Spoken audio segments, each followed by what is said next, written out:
सभी को जय मसीह की। प्रभु को धन्यवाद देते हैं इस अच्छे समय के लिए। हम परमेश्वर के वचन पर कुछ देर मनन करेंगे। हम एक बहुत परिचित एक भाग को निकालेंगे और उसमें से कुछ व्यवहारिक बातों को सीखेंगे। मत्ती का सुसमाचार उसका 17 अध्याय, मत्ती उसका 17 अध्याय और उसकी 1 से 9 आयत तक पढ़ेंगे। मत्ती 17 अध्याय और उसकी 1 से 9 आयत तक। कोई भी पढ़ने में मदद करें। 4 दिन बाद यीशु ने पतरस और याकूब और उसके भाई यूहन्ना के साथ लिया और उन्हें एकांत में किसी ऊंचे पहाड़ पर ले गया। वहाँ उनके सामने उसका रूपांतर हुआ और उसका मुंह सूर्य के समान चमका और उसका वस्त्र ज्योति के समान उजला हो गया। और मूसा और एलिया उसके साथ बातें करते हुए उन्हें दिखाई दिए। इस पर पतरस ने यीशु से कहा, हे प्रभु, हमारे यहाँ रहना अच्छा है। यदि तेरी इच्छा हो तो मैं यहाँ 3 मंडप बनाऊँ, एक तेरे लिए, एक मूसा के लिए और एक एलिया के लिए। वह बोल ही रहा था कि एक उजले बादल ने उन्हें छा लिया और उस बादल में से एक यह शब्द निकला, यह मेरा प्रिय पुत्र है जिससे मैं प्रसन्न हूँ, इसकी सुनो।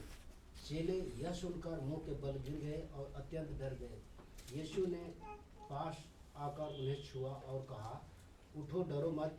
तब उन्होंने अपनी आंखें उठाई और यीशु को छोड़ और किसी को ना देखा। जब वे पहाड़ से उतर रहे थे तब यीशु ने उन्हें यह आज्ञा दी, जब तक मनुष्य का पुत्र मेरे मरे हुओं में से ना जी उठे, तब तक जो कुछ तुमने देखा है किसी से ना करना। इसी का 20 अध्याय और उसकी 17 से 19 भी पढ़ लीजिए। मत्ती 20 अध्याय, मैथ्यू चैप्टर 20 वर्स 17 to 19। यीशु यरूशलेम को जाते हुए 12 चेलों को एकांत में ले गया और मार्ग में उनसे कहने लगा कि देखो, हम यरूशलेम को जाते हैं और मनुष्य का पुत्र महायाजक और शास्त्रियों के हाथ पकड़ाया जाएगा और वे उसे घात के योग्य ठहराएंगे और उसको अन्य जाति के हाथ सौंपेंगे कि वे उसे ठट्टों में उड़ाए और कोड़े मारे और क्रूस पर चढ़ाए, और वह तीसरे दिन जिलाया जाएगा। परमेश्वर अपने वचन के पढ़े और सुने जाने पर आशीष दे। हम मत्ती के 17 अध्याय में आ जाएंगे। हमने जिन भागों को पढ़ा है हमारे लिए बहुत परिचित भाग है और कई बार हमने इस पर मनन किया है। प्रभु यीशु मसीह के इस धरती पर रहते हुए एक घटना है जब प्रभु यीशु मसीह ने अपने कुछ शिष्यों के साथ एकांत में समय बिताया। उस दौरान क्या क्या हुआ, उस दौरान जो वो समय बिता रहे थे तो वो क्या सब घटना हुई है, क्या क्या बातें हुई है, उसका वर्णन यहाँ पर लिखा हुआ है। प्रभु यीशु मसीह और उनके शिष्यों के साथ एकांत में बिताया गया समय हमें कई अनेक महत्वपूर्ण व्यवहारिक पाठों को सिखाता है। प्रभु यीशु मसीह के साथ, अपने परमेश्वर के साथ एकांत में समय बिताना कितना महत्वपूर्ण है, वो हमारे जीवन में कितना मायने रखता है, उस संबंध में बहुत ही महत्वपूर्ण व्यवहारिक बातों को हम यहाँ पर देख सकते हैं। हम एक एक आयत पढ़ते जाएंगे और एक एक बातों को सीखते जाएंगे। एक बार फिर जोर से पहली आयत को पढ़ लीजिए। 6 दिन के बाद यीशु ने पतरस और याकूब और उसके भाई यूहन्ना को साथ लिया और उन्हें एकांत में किसी ऊंचे पहाड़ पर ले गया। देखिए, पहली बात जो इस भाग से हम सीखते हैं वो ये है कि प्रभु यीशु मसीह चाहते हैं कि उसके शिष्य, उस पर विश्वास करने वाले उसके साथ एकांत में समय बिताए। देखिए, जिस भाग को अभी हमने पढ़ा वहां पर एकांत में कौन लेके जा रहा है? प्रभु यीशु मसीह लेकर जा रहे हैं। ये प्रभु यीशु मसीह की पहल है, ये प्रभु यीशु मसीह के हृदय की चाह है कि उसके लोग एकांत में उसके साथ समय बिताएं। हमने जब मत्ती के 20वें अध्याय में भी पढ़ा तो प्रभु यीशु मसीह एकांत में उनसे वार्तालाप कर रहे हैं। आप अनेक बार पढ़ेंगे प्रभु यीशु मसीह एकांत में उन्हें ले जाते थे। प्रभु यीशु मसीह स्वयं पिता के साथ संगति करने जब जाते थे तो कहाँ जाते थे? एकांत में जाते थे। आप यदि सुसमाचारों में इस बात का अध्ययन करेंगे कि प्रभु यीशु मसीह और उसके शिष्यों ने जब जब एकांत में समय बिताया तो आप बातों को पाएंगे कि ये एक ऐसा समय था जब प्रभु यीशु मसीह अपने हृदय को अपने शिष्यों पर खोलते थे। ये उनके बहुत निजी वार्तालाप का, बहुत ही व्यक्तिगत निजी बातचीत का एक समय था।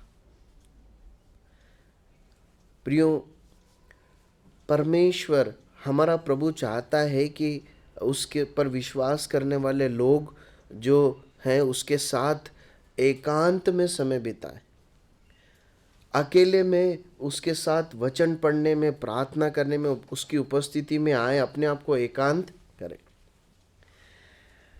भजन संहिता 23 अध्याय और उसकी पहली आयत में क्या लिखा है? यहोवा मेरा चरवाहा है, मुझे कुछ घटी नहीं होगी। फिर आगे क्या लिखा है? वो मुझे, पता है आज मसीह जगत की एक जो कॉमन जो समस्या है, पता है क्या है? कि हम प्रभु यीशु मसीह के साथ हरी हरी चरागाह में तो जाना चाहते हैं, लेकिन जब ये चरवाहा हमें एकांत में ले जाना चाहता है ना, तो हम बहुत टाल मटोल करते हैं।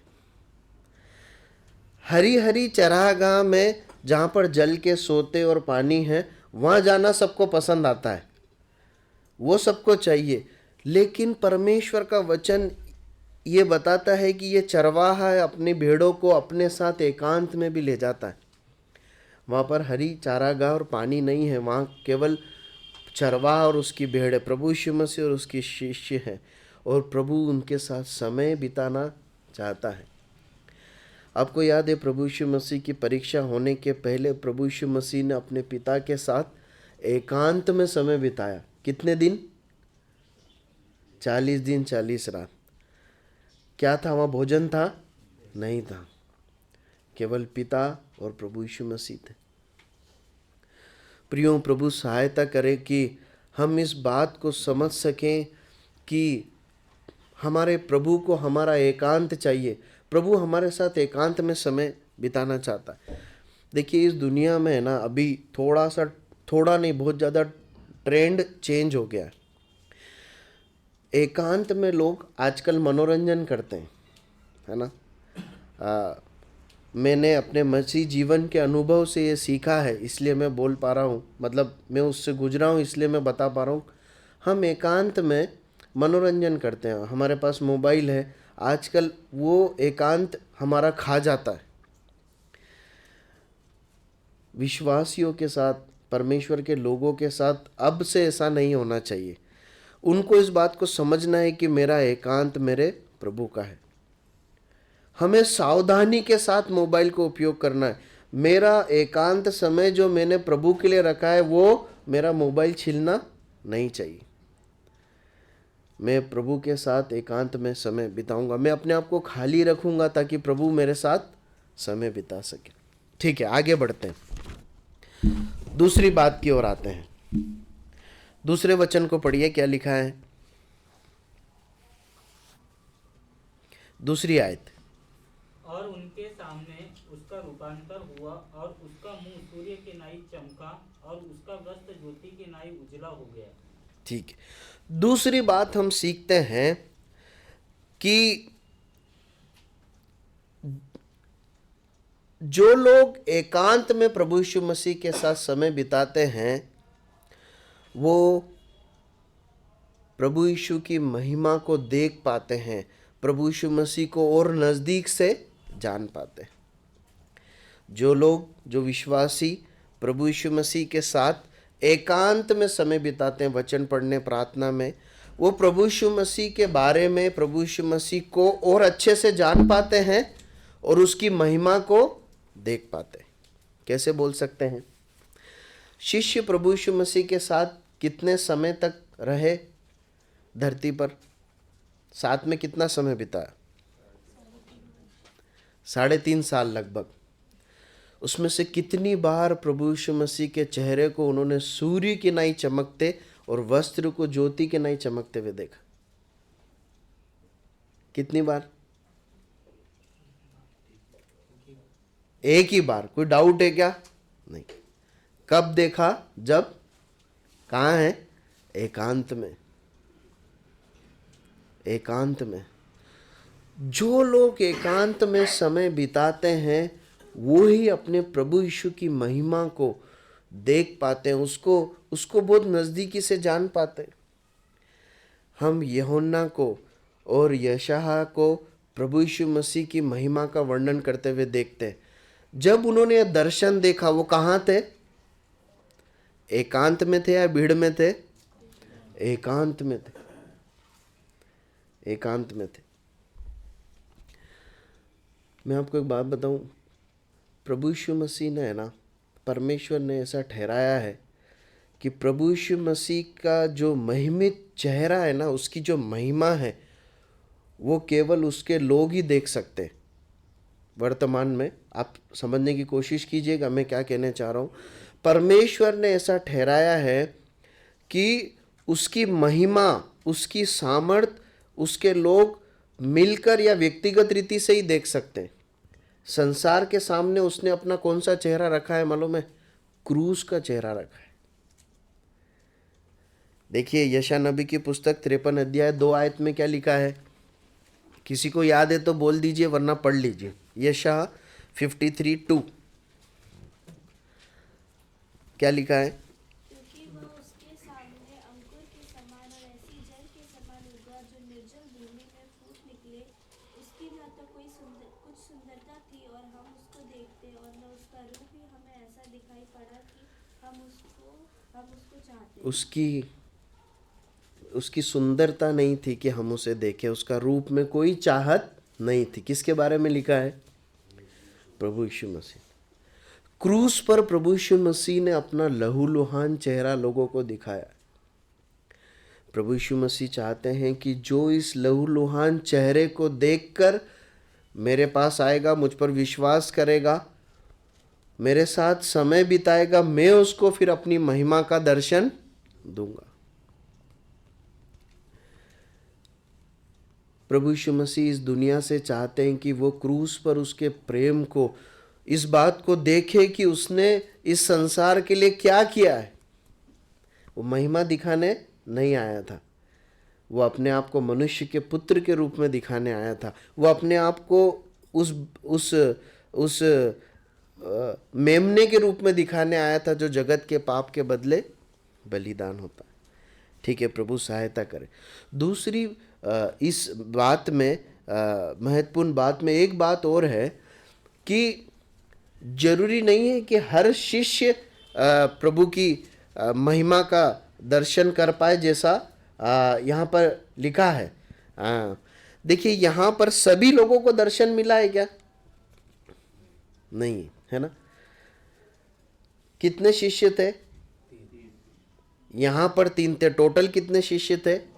लेकिन दर्शन किसको मिला? क्यों? क्योंकि एकांत में वही है। आप समझ रहे हैं? देखिए प्रभु यीशु मसीह का शिष्य होना और प्रभु यीशु मसीह को बहुत नजदीकी से जानना, उसकी महिमा को पहचान पाना, दोनों अलग अलग बात है। शिष्य बहुत सारे होते हैं, लेकिन उसमें से कम लोग होते हैं जो अपने प्रभु यीशु मसीह को बहुत नज़दीकी से जान पाते हैं, उसकी महिमा को देख पाते हैं, और जो देख पाते हैं वो वैसा ही जीवन जी पाते हैं। जो लोग प्रभु यीशु मसीह के साथ एकांत में समय बिताते हैं ना, केवल उन्हें ही प्रभु यीशु मसीह को नज़दीकी से जानने का, उसके दर्शन का एक लाभ मिलता है। शिष्य सब हैं लेकिन लाभ कुछ ही ले पाते। प्रभु सहायता करे हम उन शिष्यों में से बने जो प्रभु यीशु मसीह के साथ एकांत में समय बिताकर प्रभु के दर्शन को पा पाए। ठीक है, अगली बात को देखते हैं। 3 आयत पढ़िए। और देखो मूसा और एलिया उसके साथ बातें करते हुए उन्हें दिखाई दिए। 3 बात जो हम सीखते हैं वो ये है कि एकांत समय में प्रभु यीशु मसीह हमारी आत्मिक आंखों को खोलते हैं और हमें वचन के गुप्त भेदों को सिखाते हैं। तीसरी बात जो हम सीखते हैं वो ये है, एकांत समय में जब हम परमेश्वर के वचन को पढ़ते और प्रार्थना करते हैं तब परमेश्वर हमारी आत्मिक आंखों को, आत्मिक समझ को खोलते हैं और वचन के गुप्त भेदों को सिखाते हैं। अब यहाँ पर चेलों को कौन दिखाई दे रहा है? मूसा और एलिया, है ना? क्या कह रहा है पतरस? नहीं, यहाँ पर लिखा है देखो मूसा और एलिया उनके साथ बातें करते हुए दिखाई दी। अब मुझे बताइए कि इन तीनों चेलों और प्रभु यीशु मसीह, 4 लोग हैं यहाँ पर, इन तीनों चेलों ने आखिरी बार मूसा और एलिया को कब देखा था? कब आखिरी मुलाकात हुई थी इनकी? नहीं देखा कभी भी, है ना? तो फिर कैसे पहचाना कि मूसा एलिया है? इन 12 चेलों में से किसके पास मोबाइल था? किसी के पास नहीं, है ना? फिर भी पहचाना कौन है? मूसा और एलिया है। मैं ऐसा विश्वास करता हूँ कि परमेश्वर ने उनको ये उस समय के लिए बुद्धि दी कि वो पहचान सके कि ये कौन है। जब हम एकांत में समय बिताते हैं परमेश्वर हमारी आंखों को खोलते हैं। उस समय पर वो पहचान पाए ये कौन है? मूसा है, ये कौन है? एलिया है। प्रियो, जब हम प्रभु के पास एकांत में वचन पढ़ने बैठते हैं ना, परमेश्वर हमें बुद्धि देते हैं वचन को समझने की। ये क्या कह रहा है, ये मुझसे क्या कह रहा है, मेरे जीवन में क्या क्या सिखाना है। उसके साथ साथ परमेश्वर का वचन जो कठिन हिस्से उसे भी समझने की बुद्धि देता है। पता है आजकल कई बार मसीहों के अंदर, विश्वासियों के अंदर आत्मिक समझ की कमी पाई जाती। कारण क्या है मालूम है? हमारी आत्मिक, यदि मैं ऐसा सोचता हूँ कि मैं आत्मिक रीति से कमज़ोर हूँ, मेरे अंदर आत्मिक रीति से वचन को समझने में मूर्खता है, तो उसका अनेक में से एक कारण यह हो सकता है, मुख्य कारण, कि एकांत में प्रभु के साथ समय नहीं बिताते। वचन लेकर बैठने की आदत नहीं है। वचन को लेकर बैठना और ऐसा कहना, प्रभु मैं आपके पास आपके वचन को सुनने और सीखने आया हूँ, अब आप मुझे सिखाइए, ये आदत नहीं है। इसलिए आत्मिक समझ की कमी है। आत्मिक रीति से न चीज़ों को देख पाते, न समझ पाते, न व्यवहार कर पाते।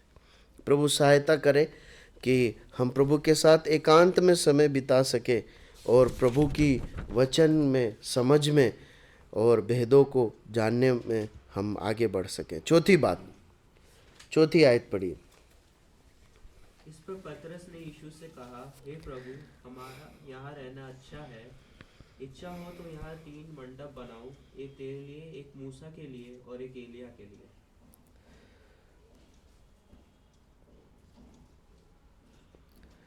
चौथी बात हम सीखते हैं, प्रभु यीशु मसीह के साथ जो एकांत का समय है ना, वो बहुत ही आनंद देने वाला और मनभाऊ एक समय है। यदि हम प्रभु यीशु मसीह के चरणों पर बैठकर परमेश्वर के वचन को पढ़ने और प्रार्थना में समय बिताते हैं, तो ये हमारे जीवन को, हमारे हृदय को बहुत आनंद से भर देता है, बहुत आनंद से भर देता है। क्या कह रहा है पतरस? देखिए, पतरस इतना आनंदित हो गया कि क्या बोल रहा है वो? प्रभु क्या?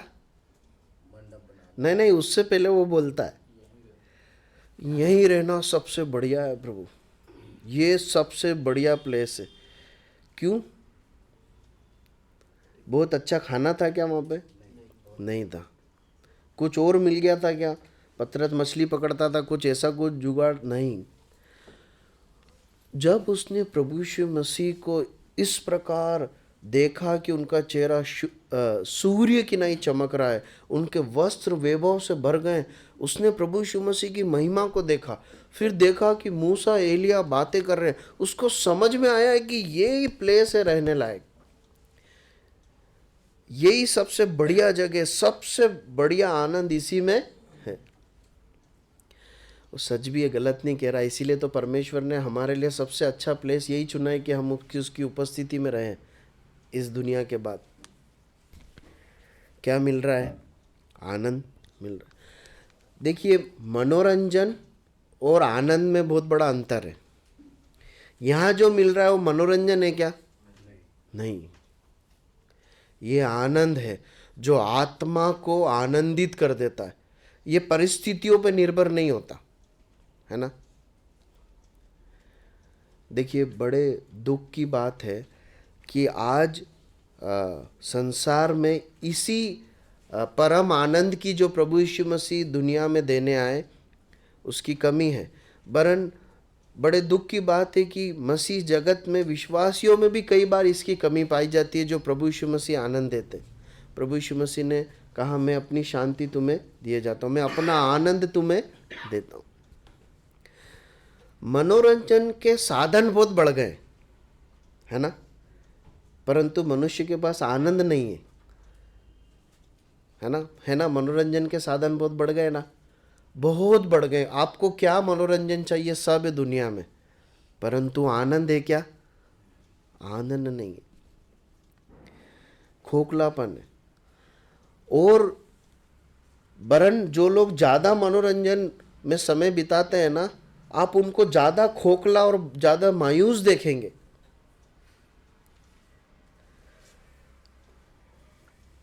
दाऊद कहता है, मैंने एक ही वर मांगा है ना।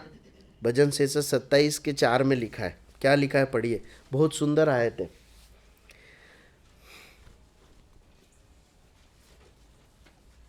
भजन संहिता 27:4।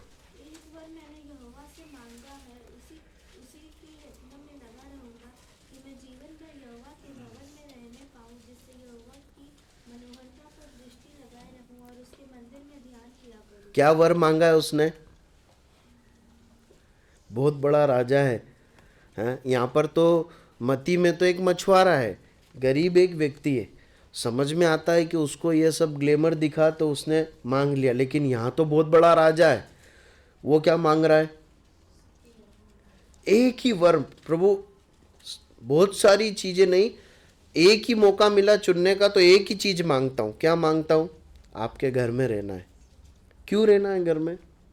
सबसे अच्छा घर है क्या वो? नहीं। क्यों रहना है?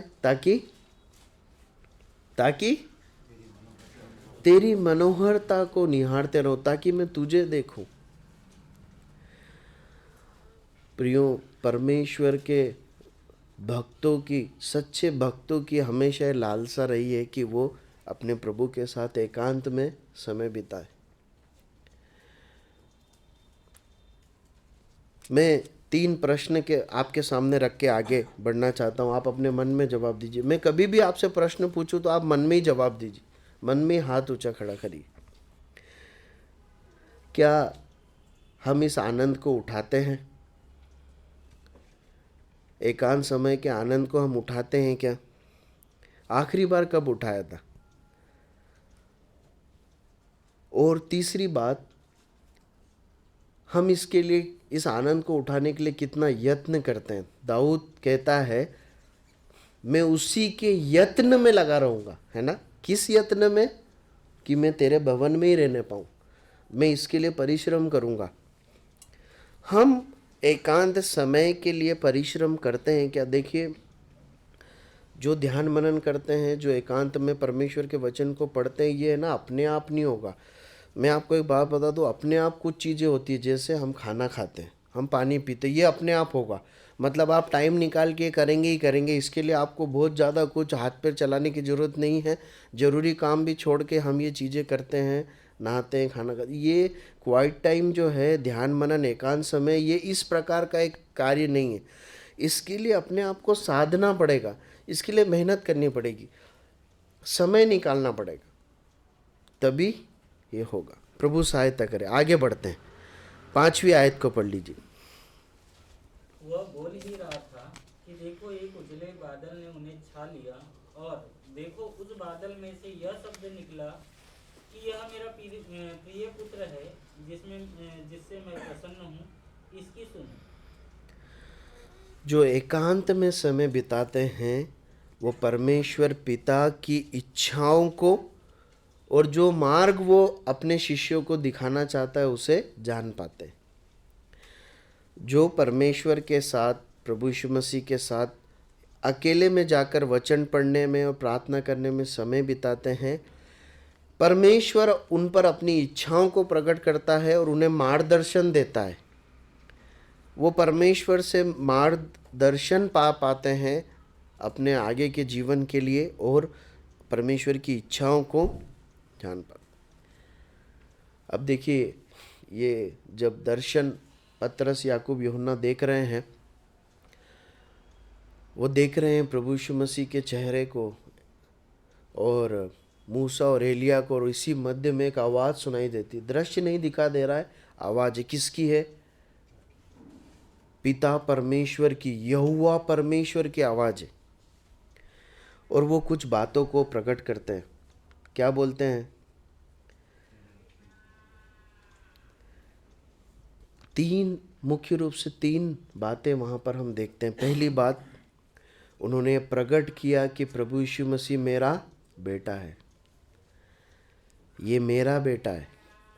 दूसरी बात, मैं मेरे प्रिय बेटे से बहुत प्रसन्न हूँ, ये मेरा प्यारा बेटा है, मैं इससे खुश हूँ।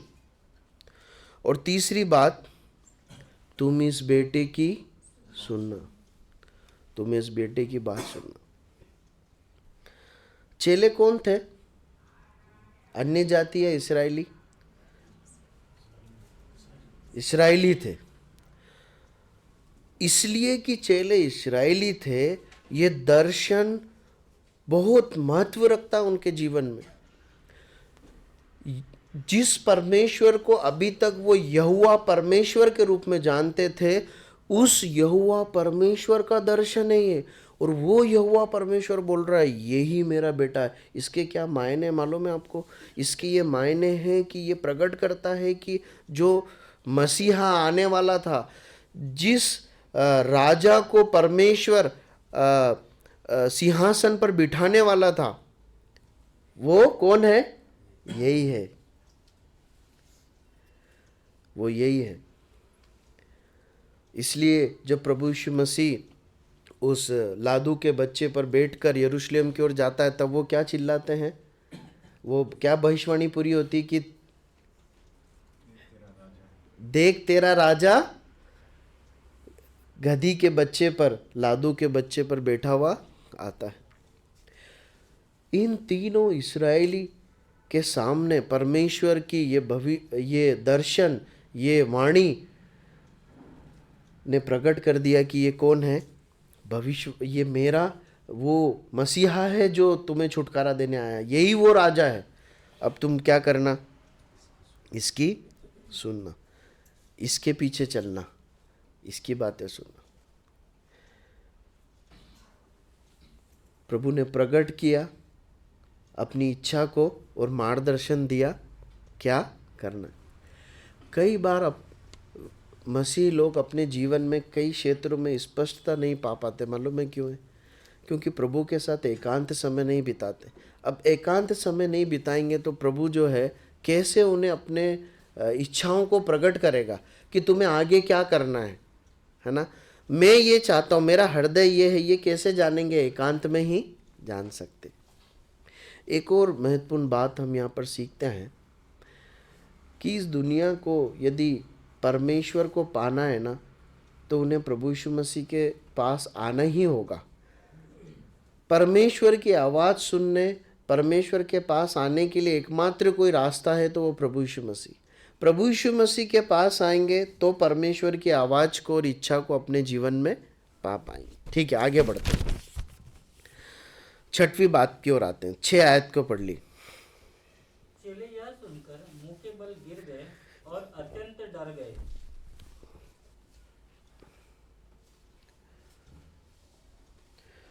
चेले ये सुनकर मुंह के बल गिर गए और अत्यंत डर गए। एकांत समय परमेश्वर के सम्मुख बैठकर वचन पढ़ने, प्रार्थना करने का एकांत समय हमारे अंदर परमेश्वर के प्रति भय को उत्पन्न करता है। यदि मैं चाहूं कि मेरे अंदर परमेश्वर का भय हो तो मुझे क्या करना पड़ेगा? प्रभु के सम्मुख एकांत में वचन को पढ़ना पड़ेगा, प्रार्थना करनी पड़ेगी। तब क्या होगा मालूम है? भय समाएगा। जब उन्होंने यह सुना, चेले यह सुनकर मुंह के बल गिर गए और अत्यंत डर गए। क्या सुना था उन्होंने?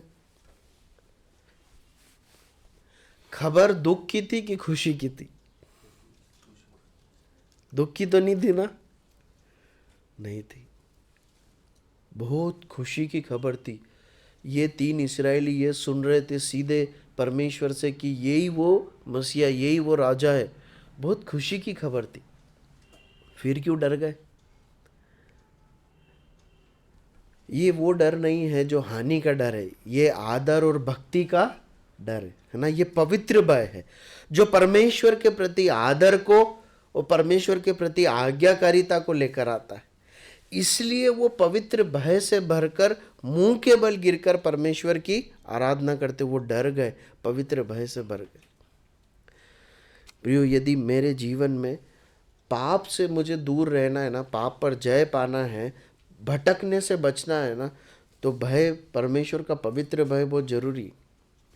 मालूम है आजकल लोग, मसीही लोग क्यों भटक जाते हैं मालूम है? कई कारण में से एक मुख्य कारण क्या है मालूम है? कि परमेश्वर का भय नहीं है हृदय में। और भय क्यों नहीं है? क्योंकि परमेश्वर के साथ सहभागिता ही नहीं है, तो भय कैसे आएगा? यदि मैं चाहता हूं कि मैं किसी पाप में बार बार न गिरूं, मैं न भटकूं अपने जीवन में, तो भय होना बहुत जरूरी। जब यूसुफ के पास पाप करने का प्रलोभन आया तो उसने क्या बोला? मैं अपने परमेश्वर के विरोध में यह पाप कर नहीं सकता। किसका भय है? परमेश्वर का भय। जब शद्रक, मेशक, अबेदनोगो को बोला कि आग के भट्टे में डाल देंगे अगर झुक के प्रणाम नहीं किया, तो उन्होंने क्या बोला? हम नहीं करेंगे। किसका भय है? मतलब आप सोचिए कि आग से जलने से भी ज्यादा भय उनके हृदय में किसका था? परमेश्वर का था। प्रियो, हमें मांगना है, प्रभु मेरे अंदर अपना भय भर, ताकि मैं पाप करने से डरने लग जाऊं। परमेश्वर का पवित्र भय पाप करने के लिए डर को उत्पन्न करेगा। जब आप कुछ चीज देखते हैं, कुछ विचार करते, कुछ करते हैं, आपके अंदर एक डर आएगा, मैं ये कर नहीं सकता। क्यों? क्योंकि आपके अंदर परमेश्वर का भय है। प्रभु सहायता करे। आगे बढ़ते हैं। 7 और 8 आयत पढ़ लीजिए। यीशु ने पास आकर उन्हें छुआ और कहा, उठो, डरो मत। तब उन्होंने अपनी आंखें उठाकर यीशु को छोड़ और किसी को न देखा। जो लोग एकांत में प्रभु यीशु मसीह के पास वचन पढ़ने और प्रार्थना करने में समय बिताते हैं, प्रभु यीशु मसीह उन्हें कंफर्ट करते, उन्हें चैन और आराम देते हैं। जो लोग प्रभु के चरणों पर समय बिताते हैं, वचन पढ़ते हैं, उसके साथ वार्तालाप करते हैं, परमेश्वर, प्रभु यीशु उन्हें चैन देते हैं, आराम देते हैं, है ना। चैन और आराम की जरूरत है क्या हमें? सबको जरूरत है, पूरी दुनिया में सबको जरूरत है। मुझे मालूम आपका ऐसा अनुभव रहा है कि नहीं रहा है, पर मैं शायद इसलिए कि मैं बहुत लोगों से मिलता हूँ, मेरे कार्य का स्वरूप ऐसा है। लोगों के पास बहुत पैसा है और पावर है, लेकिन पता है उनके पास चैन नहीं है, आराम नहीं। मैं पिछले दिनों मेरे हॉस्पिटल में एक डॉक्टर से बात कर रहा था, तो वो मुझे बता रहे थे कि मेरे पास एक व्यक्ति आते हैं जिनके पास 2 या 3 करोड़ की एक कार है और बहुत बड़ा घर है और जो है मतलब सब जो चाहिए वो सब है उनके पास, लेकिन वो आके मुझसे बोलते हैं कि मेरे पास शांति नहीं है, आप मुझे कुछ दवाई दो। ये वो डॉक्टर के शब्द है, मैं नहीं बोल रहा हूँ। तो वो मुझसे बोल रहे थे कि आप बोले बताइए साइलेश भाई, अब मैं उनको क्या दवाई दूँ। ये वर्तमान के हालात है दुनिया के। इसके विपरीत आप उन लोगों को देखिए जो प्रभु यीशु मसीह के पीछे चल रहे हैं, जो आज्ञा मान रहे हैं, जो उसके साथ समय बिताते हैं, जो उससे प्यार करते हैं। आप पाएंगे कि उनके पास आगे के लिए बहुत समय के लिए अच्छा खाना नहीं है, नौकरी के कुछ भरोसे ज़्यादा है नहीं और सामान्य जीवन जीते हैं। कई बार कुछ प्रॉब्लम में भी फंसे, लेकिन क्या है, चैन है, आनंदित रहते हैं। जो रोटी है वो सुख के साथ खाते हैं, चैन से सोते हैं, मिलते हैं, अपना जीवन जी रहे। क्या है, चैन है। प्रियो, प्रभु यीशु मसीह ये चैन देते हैं। उनके पास जाने वाले लोगों को ये चैन और शांति आराम मिलता। ठीक है, आगे बढ़ते।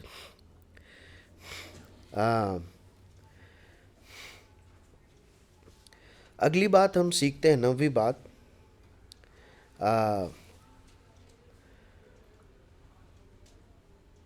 इसका 17 अध्याय और 19 आयत पढ़िए।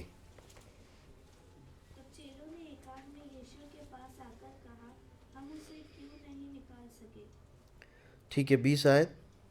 उसने उनसे कहा, अपने विश्वास की घटी के कारण, क्योंकि मैं तुमसे सच कहता बस काफ़ी है। अब देखिए, फिर एकांत में ही है ना, एकांत में फिर बातें हो रही है, बहुत सी प्राइवेट बात हो रही। क्या बोल रहे हैं चेले? इसके पहले क्या हुआ मालूम है ना, मैं उसमें नहीं जा रहा हूँ। एक दुष्ट आत्मा से ग्रसित व्यक्ति अपने बच्चे को लेके आया था, तो चेले निकाल नहीं पाए, है ना।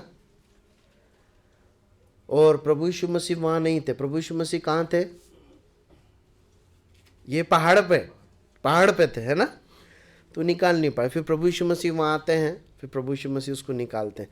अब सब हो गया घटनाक्रम। अब फिर चेले एकांत में गए प्रभु के पास। प्रभु, ये तो बड़ी शर्मिंदगी की बात हो गई कि हम तो निकाल नहीं पाए।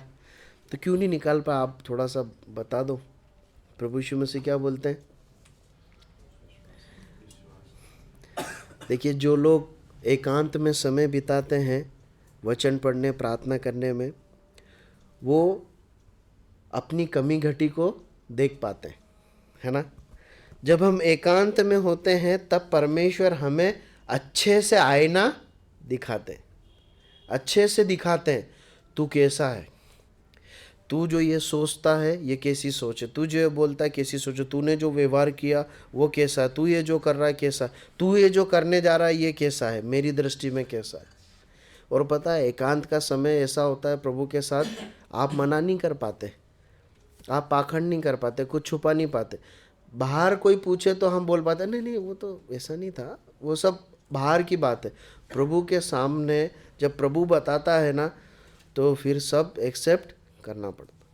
प्रभु यीशु मसीह से इन्होंने पूछा क्या था प्रभु एकांत में, तो उन्होंने बताया विश्वास की कमी थी। जब दर्शन देखा तो बोलने लगा हाय मुझ पर। कौन है?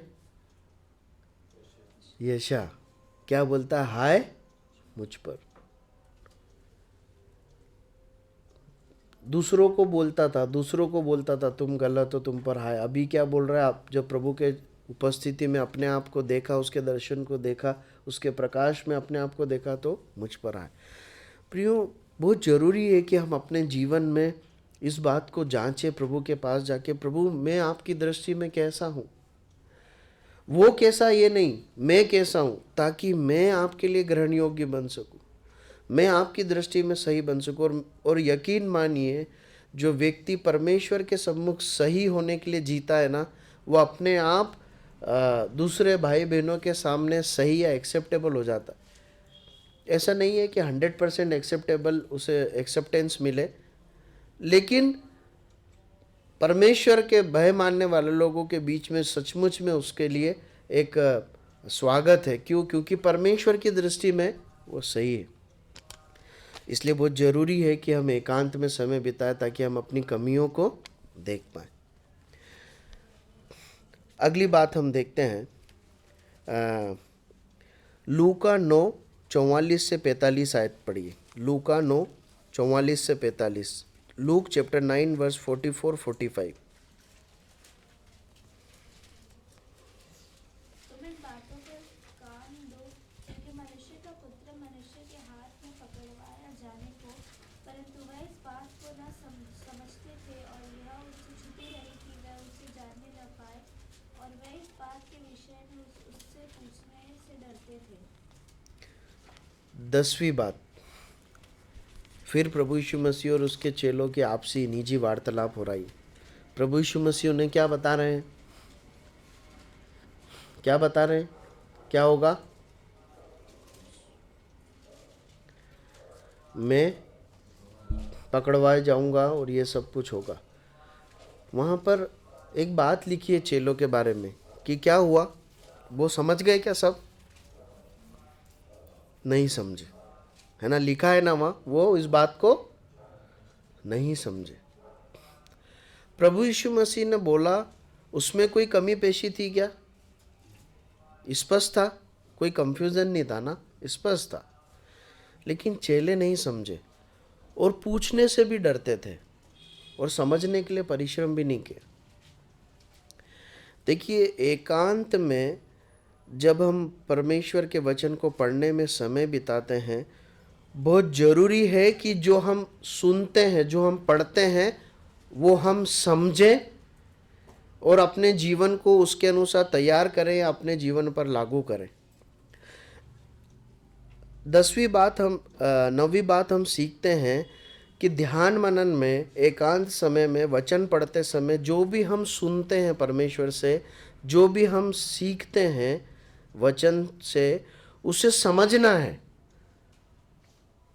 और अपने जीवन में लागू करके तैयारी करना है, आज्ञा मानना है। देखिए, सीखना और समझने में बहुत अंतर है ना? सुनना और समझने में बहुत अंतर है।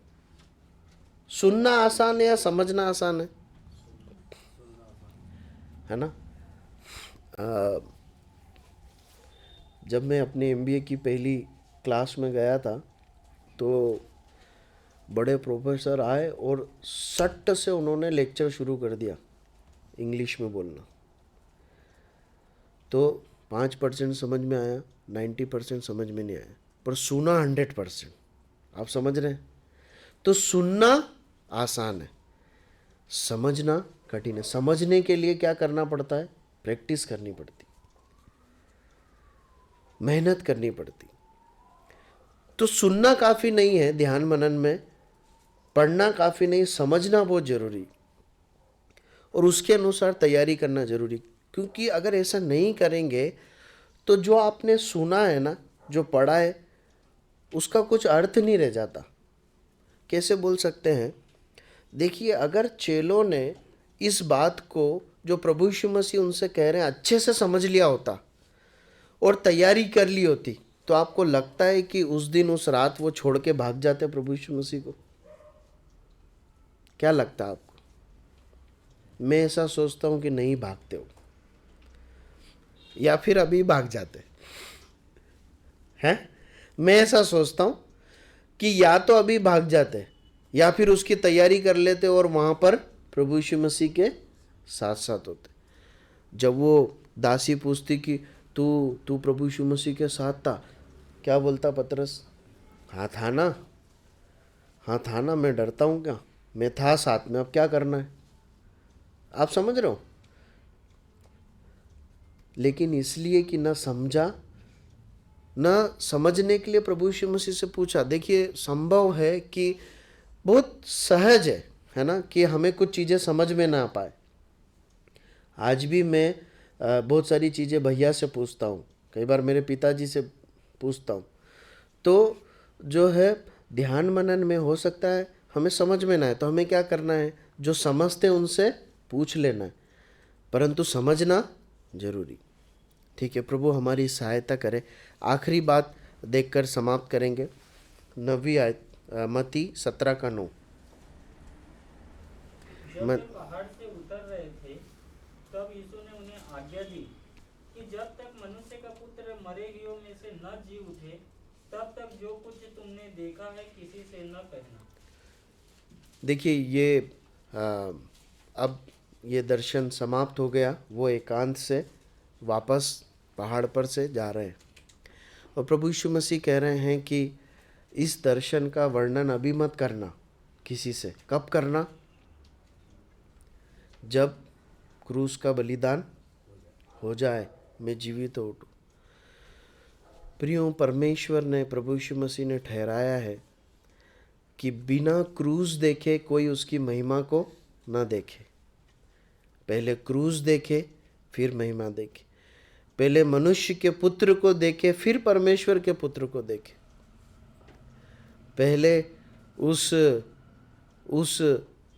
बादल से ढके हुए, जब सूर्य ने अपने आप को छुपा लिया उस अंधेरे में, उस लहूलुहान चेहरे को देखे, फिर ज्योति, सूर्य से भी तेज ज्योति से चमकता हुआ चेहरा देखे।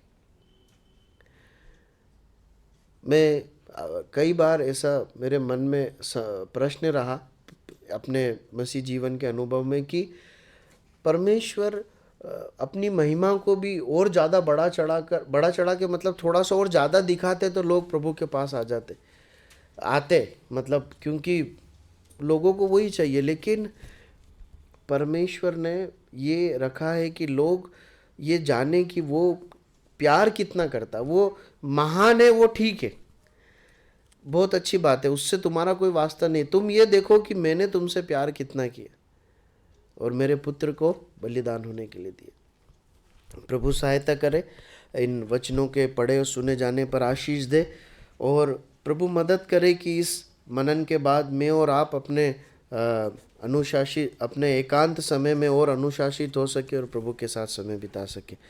प्रभु अपने वचन के पढ़े और सुने जाने पर आशीष